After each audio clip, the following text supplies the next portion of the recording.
Olá galera, meu nome é Petícia Carvalho e esse é o Dança Além da Técnica.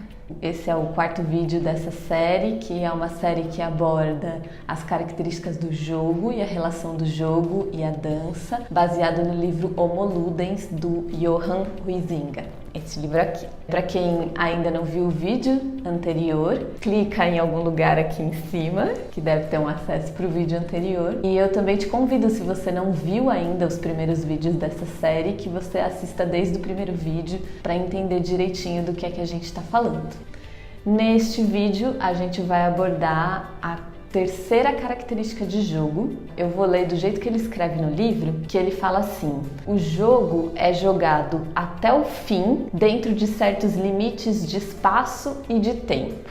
Então todo jogo é definido por um limite de espaço e de tempo. E eu queria te convidar, para você que está acompanhando essa nossa série, para que você olhe para essas características e pense nessas características tanto para criar jogos, porque eu acredito que a gente sim cria jogos e pensa jogos para diferentes trabalhos e coisas que a gente vai fazer ou até mesmo para a nossa vida, ou coisas mais simples como analisar jogos que a gente conhece e ver como é que essas características se dão nesses jogos. E aí nessa relação espaço-tempo que o Huizinga vai falar, ele começa dizendo algo bem interessante, que é: enquanto o jogo acontece, tudo é movimento, tudo é mudança. Ou seja, durante o processo de jogo, muitas coisas podem acontecer. O jogo, ele é meio que um produtor de novidade. A gente nunca sabe o que vai acontecer no próximo minuto de jogo. E essa relação de mudança, de alteração, de novidade, faz com que o jogo seja sempre novo. E essa é uma das coisas que atrai muito as pessoas para jogar. Mas chega um momento em que o jogo chega ao fim. Nenhum jogo dura eternamente. Pode ser que dure, pode ser que a gente conheça jogos que durem, mas a maioria dos jogos tem aí um certo tempo definido. E é muito legal a gente pensar como o jogo chega ao fim. Precisam existir regras de fim desse jogo. Ou esse jogo tem que ser cortado por alguma coisa, porque a gente não vai viver o jogo eternamente. Então pensar nessa ideia de fim é entender que o jogo tem um início, que ele tem um processo e que ele precisa ter um final. Às vezes existem jogos onde não existe uma grande importância no como ele vai terminar, então a sensação que a gente tem é quase que o jogo foi cortado, mas de qualquer forma existe um momento em que ele vai se findar. Às vezes o jogo termina muito rápido, então às vezes durante o jogo a gente cria estratégias para prolongar o final do jogo, porque a gente quer continuar jogando. Então isso é muito comum, que os jogadores vão criando estratégias para que o jogo não se acabe. É uma tentativa de manter aquela sensação de prazer e essas relações que acontecem dentro do jogo. E aí tem uma pergunta muito importante do Huizinga, que é: se todo jogo acaba, como é que ele se fixa na cultura?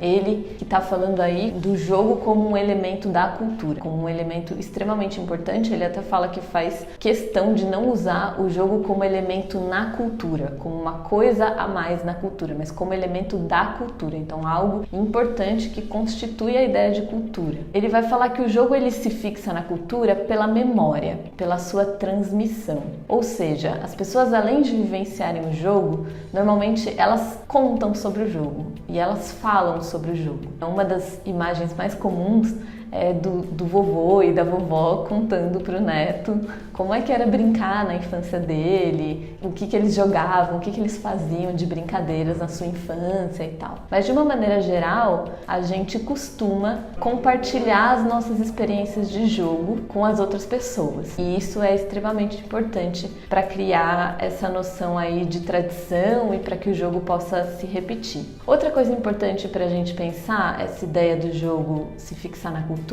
é que o jogo ele tem uma capacidade de ser repetido, por ele ter uma série de regras, ser feito num tempo e num espaço específico, mas essa repetição ela nunca vai ser igual, Então o jogo ele se repete sem se repetir. E essa experiência do se repetir sem se repetir é que faz com que as pessoas queiram jogar de novo, e fazer de novo, e fazer de novo. E a gente sabe que fazer de novo acaba criando um hábito, entre aspas, apesar do jogo ser uma coisa extra cotidiana. E esse hábito acaba fixando esse jogo, no meio da ideia de cultura. E aí é legal a gente pensar como é que a dança se relaciona com tudo isso. Porque no meio da dança, a gente também tem esse processo de repetição. E quando a gente estabelece uma relação de jogo com a dança, essa repetição, ela se fixa na nossa memória e não é só uma memória racional, mas é também uma memória corporal, né? Na verdade, todo jogo se fixa na nossa memória corporal, porque a gente sempre tem uma experiência física com o jogo. Mesmo que seja um jogo super racional, como um xadrez, a gente sempre vai ter uma experiência motora, uma experiência física com esse jogo, né? E aí a gente entra dentro desse conceito que o meio da dança gosta muito de falar, que é a ideia de memória corporal, de como as coisas se fixam no nosso corpo e de como a gente passa a ter aqueles movimentos fazendo parte do nosso conhecimento corporal.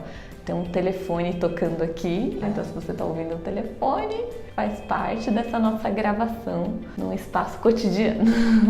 Então essa relação de memória corporal nos faz entender uma das importâncias do jogo, que é ampliar o nosso repertório de movimento, né? O nosso conhecimento de outras possibilidades de movimento. E além da ideia de memória corporal, né, o jogo, na sua relação com a dança, ele também é importantíssimo pela ideia de produção de novidade. Porque com o jogo a gente pode criar uma série de movimentos, a gente pode fazer surgir uma série de movimentos que a gente nem imaginava. E que normalmente nessa lógica do vai lá e cria, vai lá e pensa, às vezes nem passaria pela nossa cabeça fazer aquele movimento ou agir dessa forma. E no meio do jogo esses movimentos surgem, essa forma de agir, essa forma de se dispor no espaço, esse jeito de lidar com o corpo vai surgindo meio que naturalmente, entre aspas. E esse é um dos motivos, né? Essa ideia do jogo se repetir sem se repetir é um dos grandes motivos pelos quais as crianças, quando gostam de um jogo, querem jogar de novo, de novo, de novo, de novo.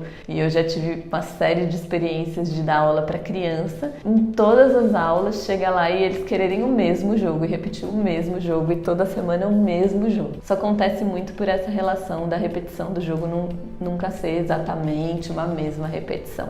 Além dessas relações que estão um pouco mais ligadas à ideia de tempo, existe a questão do espaço também. Todo jogo tem um espaço definido.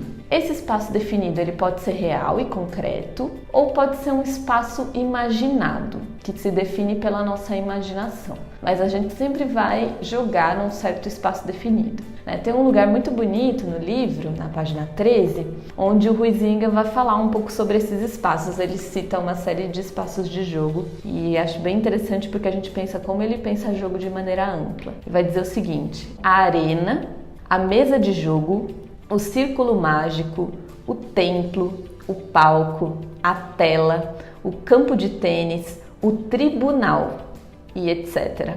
Tem todos a forma e a função de terrenos de jogo, isso é, lugares proibidos, isolados, fechados, sagrados, em cujo interior se respeitam determinadas regras. Então dá para ter noção aí da amplidão do que ele pensa como jogo, né? Ele inclui até o tribunal nesse meio, né? A lógica ali do tribunal como uma proposta de jogo e de entender que esses espaços mais fechados, espaços que acolhem certas pessoas, que são as pessoas que estão ali para jogar e não outras, enfim, tem um pouco a ver com essa relação de pensar o jogo como um espaço e um tempo definido.